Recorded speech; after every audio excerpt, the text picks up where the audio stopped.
और बड़ी खबर इस वक्त आपको बता रहे हैं, दरअसल ये ब्रेकिंग न्यूज है कि एक बार फिर से माननीयों की सैलरी बढ़ेगी। ये बड़ी खबर, केंद्र सरकार ने नोटिफिकेशन भी जारी कर दिया है। अब 1,24,000 हो जाएगी सांसदों की सैलरी। अभी फिलहाल 1 लाख रुपए ही पाते हैं सांसद, लेकिन अब ये सैलरी बढ़ करके 1,24,000 रुपए हो जाएगी। और आपको बता दें कि दैनिक भत्ता में भी बढ़ोतरी है, 2,000 से 2,500 रुपए दैनिक भत्ता भी कर दिया गया। यानी सैलरी के अलावा जो अन्य भत्ता मिलता है उसमें भी बढ़ोतरी की गई है। बड़ी खबर यह है, सांसदों की बल्ले बल्ले। जी मीडिया संवाददाता अमरीश पांडे का रुख करते हैं और डिटेल में समझेंगे इस बड़ी खबर को और सांसदों के लिए किस तरीके से ये बल्ले बल्ले करने वाली बात हो सकती है। अमरीश, समझाइए जरा कि ये जो नया फैसला आ गया है ये कब से लागू हो जाएगा, मतलब सैलरी कब से बढ़ी हुई आने लगेगी सांसदों की?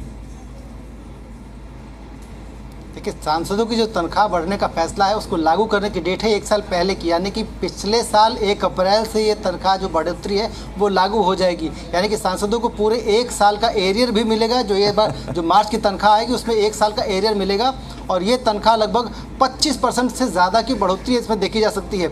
1 लाख रुपये की जो तनख्वाह थी मासिक तनख्वाह, उस मासिक तनख्वाह को बढ़ाकर 1.25 लाख रुपये कर दिया गया है। इसके साथ ही जो दैनिक भत्ता था 2,000 रुपये का, उसको बढ़ाकर 2,500 रुपये कर दिया गया है। साथ ही साथ वो सांसद जो 5 साल या उससे ज़्यादा समय तक सांसद रहे हैं, 5 साल मतलब एक टर्म से ज़्यादा सांसद रहे हैं, उनको हर साल के हिसाब से जो दैनिक भत्ता मिलता था उसमें भी बढ़ोतरी की गई।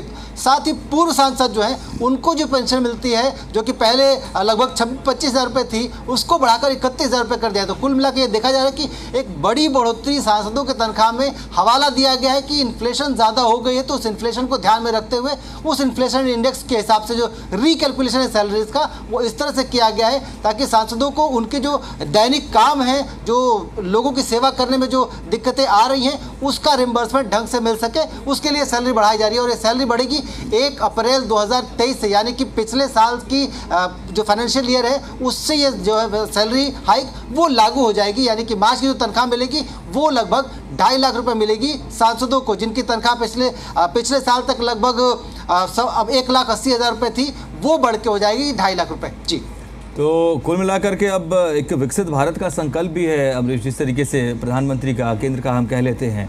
सैलरी तो बढ़ा दी गई है, ठीक है, लेकिन आम लोगों की राहत की भी बात अलग अलग मोर्चों पर होती रहती है। उस ओर भी क्या हम मान कर चले कि शायद आने वाले समय में कुछ राहत की बात हो सकती है क्या? मान लीजिए पेट्रोल की बात होती है, डीजल की बात होती है, महंगाई दर की बात होती है, बैंक में इंटरेस्ट और बहुत सारी चीज़ें होती हैं। देखिए, आपका सवाल बहुत अच्छा है, जनता के लिए ये सवाल बहुत मुफीद भी है, लेकिन अभी तक जो कोशिशें हैं सरकार की उसमें सरकार लगातार ये बात की दलील दे रही है कि हमने जितनी भी कमोडिटीज़ थी जो हम इंपोर्ट करके लाते हैं उनकी कीमतें चाहे इंटरनेशनल मार्केट में कुछ भी रही हो, हमने वो कीमतें बढ़ने नहीं दी हैं। और ये एक बड़ी कोशिश है, एक बड़ी राहत है उन आम लोगों के लिए जो इन चीज़ों का उपयोग करते हैं। मसलन पेट्रोल, डीजल, LPG की अगर बात करें तो लगातार उन चीज़ों की कीमतों में को स्टेटिक रखना है। सरकार ने यही दलील दी है कि उनको स्टेटिक रखना ही हमारे लिए सबसे बड़ा चैलेंज था, जबकि दुनिया के कई हिस्सों में युद्ध जैसी स्थिति थी, उसके बाद भी हमने तेल के दाम बढ़ने नहीं दिए। दुनिया के बाकी देशों में तेल के और गैस के जो दाम बढ़े हैं उसकी तुलना में भारत में दाम बढ़ने की बजाय घटे हैं, और ये एक तोहफा कह सकते हैं सरकार की तरफ से लोगों के लिए। हालांकि अभी जो आंकड़े सरकार की तरफ से जारी किए गए उसमें ये कहा गया कि जो होलसेल महंगाई है उसमें कमी आई है। इसके साथ ही पेट्रोल डीजल के दाम है उसमें भी एक रेशनलाइजेशन देखने को मिल रहा है। तेल कंपनियों को जो नुकसान हो रहा था एक बार वो भरपाई होगी तो शायद ये उम्मीद की जा सकती है कि अगली बार जो अगला महीना जो होगा उसमें रिव्यू होने वाला है उसमें कुछ राहत मिल सकती है। इसके साथ साथ जो अन्य चीज़ें थी जैसे कि फूड के आइटम्स थे उसको लेकर सरकार ने एक नई स्ट्रेटजी बनाई है, जहां ऐसे तमाम फूड आइटम्स, कमोडिटीज़ जिनके दाम लगातार बढ़ रहे थे या फिर उनकी शॉर्टेज थी, उनको सरकारी दुकानों पर सरकारी रियायती दर के साथ बेचने की कोशिश की जा रही है। भारत ब्रांड के तहत सरकार खाने का तेल, आटा, दाल, चना, इस तरह के तमाम कमोडिटीज़ को बेच रही है।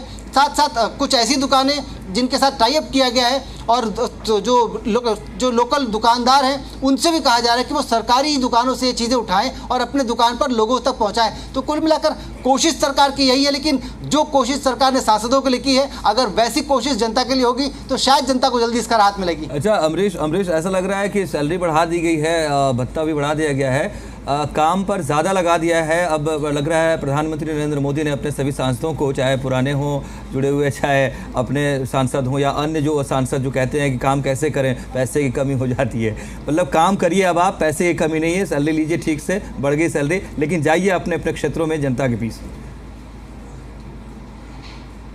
अगर जैसा आप कह रहे हैं वैसा ही है तो बहुत अच्छी बात है, ये जनता के लिए अच्छी बात है। इतनी तनख्वाह देकर जनता खुश रहेगी, कम से कम उनको काम करने वाले लोग मिले हैं। लेकिन इसको सिर्फ बेस बनाकर अगली सैलरी बढ़ाने को लेकर एक दलील नहीं दी जानी चाहिए। जो अभी की सैलरी हाइक है वो 2018 पर जो सैलरी हाइक हुई थी उसके बाद रिवाइज हुई है, और ये कहा जा रहा है कि क्योंकि महंगाई हर साल बढ़ रही है लिहाजा इसको साल दर साल बढ़ाए जाने की ज़रूरत है। जो डीए ऐड करते हैं बजाय उसको डीए ऐड करने के एक रिवीजन पूरी सैलरी स्ट्रक्चर का होना चाहिए। ये सांसदों की मांग लगातार रही है, और सबसे अच्छी बात इस पूरे सिस्टम की है कि सभी चीज़ें जो है संसद में डिस्कस होती हैं, और यही एक ऐसी चीज़ है जिसके लिए सभी सांसद चाहे वो किसी पार्टी के हों एकजुट एक स्वर में होते हैं। बिल्कुल बिल्कुल, आपने सही कहा। यहाँ एकजुटता जो नज़र आती है बेशक अलग अलग मुद्दों पर, प्रस्तावों पर हो ना हो, यहाँ आती है। शुक्रिया अमरीश आपका अपडेट्स के लिए।